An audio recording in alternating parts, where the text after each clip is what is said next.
हमारे साथ इस वक्त मौजूद हैं एसोसिएशन के सरबरा रिप्रेजेंटेटिव, उनसे भी बात कर लेते हैं और उनका ब्रीफ तारुफ भी ले लेते हैं। अस्सलाम वालेकुम सर। वालेकुम अस्सलाम जी, मेरा नाम चौधरी आमिर अली ख़ान है। I am the president of Sindh car association और अल्हम्दुलिल्लाह मैं ऑलमोस्ट 27 ईयर्स से इस शोबे से मुंसलिक हूँ और अल्हम्दुलिल्लाह मेरे 2 शोरूम हैं यहाँ कराची में, कारनेशन 1 एंड कारनेशन 2 के नाम से। सर मुझे ये बताइएगा कि आप 25 साल है, ख़ासा बड़ा अरसा होता है इस इंडस्ट्री को। आपने देखा जब ये ग्रो भी कर रही थी, जब बहुत बड़ी ज़्यादा जो आवाम की तादाद जो थी वो भी थी, जो बायर की सूरत में आपके पास मौजूद थे, और अब आपने ये भी देखा है कि हम सभी को पता है कि कीमतें वक्त के साथ साथ बड़ी तेज़ी से बढ़ रही हैं। वजूहात की अगर हम बात कर लें तो आप क्या समझते हैं कि क्या रीज़न? देखें, नॉर्मली जो प्राइसिंग थी वो गवर्नमेंट का हमेशा ये एजेंडा रहा है, जो फाइनेंस मिनिस्टर का कि जी या कॉमर्स मिनिस्टर का जी ये डॉलर पे वैरी करते हैं। अच्छा, दुख की बात ये है कि हमारे यहाँ कोई मैन्युफैक्चरर्स हैं ही नहीं, असेंबलर्स हैं, और ये एसकेडी के मद में ये लोग अपने पार्ट्स मंगाते हैं और ऐसे ऐसे सूबों से मंगाते हैं कि आपकी सोच होगी।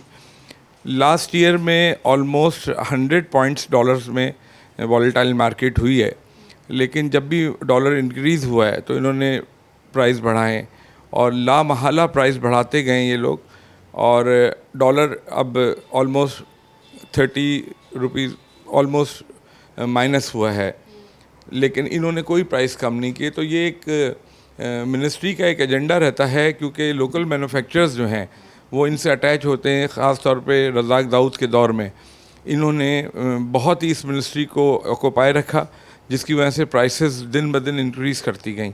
और मतलब जो गाड़ी अगर आप देखें कि डॉलर की मद में उसको 10% इंक्रीज़ करना चाहिए था, तो 36% तक वो इंक्रीज़ कर गई, जिसकी वजह से हमारे बायर्स में कमी हो गई और बिल्कुल क्लाइंटेज ऑलमोस्ट ना होने के बराबर है। क्योंकि अगर स्लाइट यूज़ गाड़ी पहले कोरोला GLI की अगर मद में ले लें तो 26 लाख की 2018 मॉडल बिकती थी, तो नई गाड़ी जो थी वो 33-34 लाख की मिल जाती थी। अब इनकी कीमतें 45 लाख तक 48 लाख तक चली गई हैं। तो एक वास्ट डिफरेंस है जिसका डॉलर्स के फ्लैक्चुएट होने से कोई वास्ता नहीं है।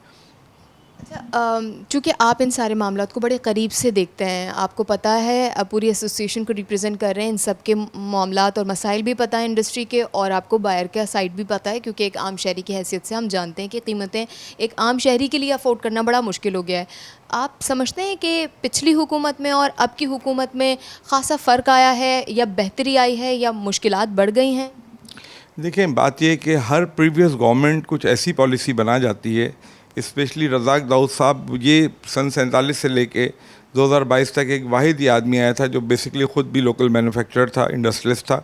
इसने अपने मफाद के लिए पाकिस्तान की आवाम को, ये कार डीलर्स की सनत को तबाह कर दिया, और इन साहब की जो पॉलिसियों ने जितना गाड़ी के काम को डैमेज किया। स्पेशली देखें, गाड़ी का काम 2 तरीके से होता था इस मुल्क में। एक तो बैरून मुल्क मुकीम लोग जो पाकिस्तानी थे वो भी गाड़ियाँ भेज रहे थे, इन्होंने वो गाड़ियाँ बंद कर दी। तकरीबन हज़ारों की तादाद पे पोर्ट पे गाड़ियाँ सड़ गई। ये एक बहुत बड़ी सनत थी जिससे बेरोज़गारी पैदा हुई है। स्पेशली लास्ट टर्नओवर में 2021 से जो गाड़ियाँ रुकी हुई थी, जिनसे हज़ारों लोगों का रोज़गार रोज़माश तबाह हो गया, वो सनत ही बिल्कुल डैमेज कर दी। मीनवाइल रहती सहती कसर उसी एजेंडे के ऊपर काम करते हुए इन्होंने प्राइसिंग इतनी हाई कर दी कि आवाम की कीमत ख़रीद जो है उसकी बस में ये चीज़ें नहीं रहीं। आप एक ज़िम्मेदार ओहदे पर हैं। मैं स्पेसिफ़िकली पूछना चाहूँगी कि मौजूदा हुकूमत नून लीग, पिछली हुकूमत इमरान हुकूमत, कंपैरिजन, बेहतरी, या आपको लगता है बदहाली? देखें, ये बड़ा टिपिकल क्वेश्चन है आपका। लास्ट गवर्नमेंट की जो पॉलिसियाँ थीं वो बिल्कुल उन्होंने क्रश डाउन कर दिया है, क्रैक डाउन कर दिया, ऑलमोस्ट रोज़गार को बहुत ही डैमेज किया है। मीनवाइल ये गवर्नमेंट जिस तरह की आई है ये आपको भी पता है, और ये अभी तक तो स्टेबल हो ही नहीं रही, क्योंकि मुल्क की इकॉनमी में पैसा नहीं है। लोन पे लोन लेते जा रहे हैं। इतने अच्छे एजेंडे हम 10 दफ़ा, मैं शहबाज शरीफ साहब को मैंने लास्ट टाइम जियो का वो बहुत बड़ा इंटरव्यू दिया था कि मुल्क का कर्जा कोई इतनी बिग डील नहीं है। कराची में ओवरऑल पूरे पाकिस्तान का अगर सर्वे किया जाए तो बहुत सारी लैंड रेवेन्यू की है। इवन अगर हम यहाँ कराची से मुंसलिक इलाके दुम्बा गोट, मेमन गोट ये जाएं तो यहाँ पे एक इतनी कीमती लैंड पड़ी हुई है जिनको ये बिल्डर्स को प्रॉपरली 500 गज की कटिंग करके कमर्शियल प्लॉट्स करके दें तो मुल्क का जो इकॉनमी का जो बुरा हाल है, पूरा जो लॉस चल रहा है, जो डेफिसिट चल रहा है ख़जाने में, वो एक कराची का एक छोटा सा इलाका रिफ़िल कर सकता है। आई डोंट नो, शहबाज शरीफ काम करने वाले आदमी है, इसमें कोई शक नहीं, उनका माजी बहुत अच्छा है, लेकिन इस वक्त हम भी देख रहे हैं कि मुल्क की सूरत हाल के तहत वो बिल्कुल मतलब उनके हाथ पैर कटे हुए नज़र आ रहे हैं, वो कुछ नहीं कर पा रहे। अच्छा, मुझे ये भी बताइएगा कि बड़ा मुश्किल हो गया है इस दौर में सरवाइव करना। ये जो इंपोर्ट पर पाबंदी लगी हुई है, आपको लग रहा है, क्योंकि बहुत सारी चीज़ों पे पाबंदी लगी थी, बहुत सारी चीज़ों से हट गई, हम फौरी तौर पर देख रहे थे कि गाड़ियों से हटी कि नहीं हटी, क्योंकि ज़ाहिर है जो इस इंडस्ट्री से वाबस्ता लोग हैं या जो ख्वाहिश रखते हैं कि अपनी लाइफस्टाइल को अपग्रेड करें, पाबंदी नहीं हटी। आपको लगता है आने वाले दिनों में ऐसा मुमकिन होगा कि ये पाबंदी हट जाए तो इंडस्ट्री ग्रो करे?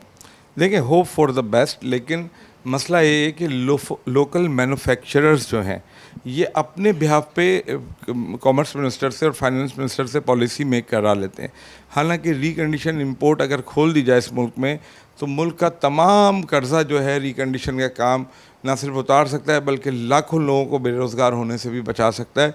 और ये बात शहबाज शरीफ साहब को भी, क्योंकि एक वो बिजनेसमैन कम्युनिटी से ताल्लुक़ भी रखते हैं, चैम्बर ऑफ कॉमर्स के मेंबर भी रहे हैं, उनको बहुत अच्छी तरह पता है, लेकिन समझ नहीं आता कि कौन लोग हैं इसके पीछे या कौन सा ब्लैक मनी चलती है जो इस काम को छुड़वाती है। मैं तो स्ट्रेट फॉरवर्ड मीडिया पे भी आके ये कहना चाहता हूँ कि इसमें लास्ट गवर्नमेंट में तो रज़ाक दाऊद ने लोकल मैन्युफैक्चरर से, जो कि सिमिलर्स की सूरत में सामने आए हुए हैं, ना टोयोटा यहाँ मैन्युफैक्चर हो रही है, ना होंडा यहाँ मैन्युफैक्चर हो रही है, ना ये चाइनीज़ गाड़ियाँ मैन्युफैक्चर हो रही हैं, सब असेंबल हो रही हैं। मैन्युफैक्चरर्स को ग्रो करने देना चाहिए, बढ़ने देना चाहिए। They are not manufacturer, they are assemblers. मतलब ये CKD की मद में बाहर से पार्ट्स मंगाते हैं और सारा जो एक्चुअल डॉलर जो जाता है वो लोकल मैन्युफैक्चरर्स की ये जो पार्ट्स की जो इंपोर्ट है इस पे पैसा चला जाता है। अगर हमारी गाड़ी की सूरत में जो ये बैरून मुकीम पाकिस्तानियों की सूरत में जो पैसा है वो बाहर से उल्टा आता है, गवर्नमेंट के और आवाम के अकाउंट में डॉलर्स की मद में पैसे रेवेन्यू जनरेट हो रहा है, लेकिन समझ नहीं आ रही। कॉमर्स मिनिस्टर साहब से भी मेरी मीटिंग हुई है। बेसिकली ये पूछना भी चाह रही थी कि किस शख्सियत कौन जिम्मेदार हैं, किसकी तरफ आप देख रहे हैं कि जिनसे बात होगी तो शायद ये राब्ता नहीं हो पा रहा, ये क्या कम्युनिकेशन गैप है, ये क्यों नहीं हो पा रहा? देखें, बहुत शॉर्ट टर्म के लिए मिफ्ता इस्माइल आए थे, उनसे गाय बगाए हमारी मीटिंग किसी पेज पर आने वाली थी, लेकिन लामहला उनको भी हटा दिया गया, या जो भी गवर्नमेंट की पॉलिसी होती है वो बेस्ट बंदा देखते हैं अपने लिए। जो न्यूली मिनिस्टर आए हैं इनसे हमने टाइम मांगा है कि हम बैठ के उनको, और ये वो लोग हैं जिनको बताने की ज़रूरत नहीं है, ये ख़ुद भी बहुत बड़े इंडस्ट्रियलिस्ट हैं, मिफ्ता बहुत बड़ा इंडस्ट्रियलिस्ट है। जो नए साहब आए हैं वज़ीर ख़जाना, वो आप लोगों को सबको पता है, इसहाक डार साहब is known to be a familiar in business, और ये सब चीज़ें समझते हैं। अगर ये बिज़नेस कम्युनिटी को ऑन पेज करके, ऑन बोर्ड करके कोई पॉलिसी बना लें तो मैं ये समझता हूँ कि मुल्क तरक्की कर जाएगा। इस मुल्क का कर्ज़ा कोई बिग डील नहीं है। हम लोग गाड़ी का काम करते हैं और अल्लाह का शुक्र है कि इस मुल्क की बैकबोन है, रेवेन्यू में नंबर 1 पे हम लोग आते हैं, इस मुल्क को हम लोग रेवेन्यू जनरेट करके देते हैं, लेकिन कोई फैसिलिटेट नहीं किया जाता। आए दिन अंधेरे में एक पॉलिसी आ जाती है जिससे डीलरों का नामहला नुकसान होता है, डाउन साइजिंग होती है, उसके बाद लोगों को नौकरियों से निकाला जाता है, पोर्ट पे काम बंद हो जाता है, बहुत प्रॉब्लम में आ जाती है हमारी इंडस्ट्री जो है। उस पर तो ऐसा लगता है कि जैसे किसी की नज़र लगी हुई है कि इसको नेगेटिवली मुल्क को ग्रो करने से इस कम्युनिटी को ग्रो ना होने दिया जाए। अच्छा, पॉलिसी बनाने की आप बात कर रहे थे, तो क्या चीदा पॉइंट्स होने चाहिए पॉलिसी में जो शामिल किए जाएँ तो बेहतरी आएगी? देखें, लीगली इंपोर्ट खोल दें इस मुल्क में, और इंशाल्लाह ताला जो कार डीलर्स हैं, कार डीलर से रिलेटेड और बहुत सारे मशीनरी हैं, इक्विपमेंट्स हैं, ये सब इंपोर्ट की मद में, क्योंकि हमारे यहाँ अभी तक मैन्युफैक्चरिंग के कोई प्लांट ही नहीं है। और बात यह है कि गाड़ी इंपोर्ट करें पूरी साबुत या उसका पार्ट इंपोर्ट करें, बात तो वही है ना।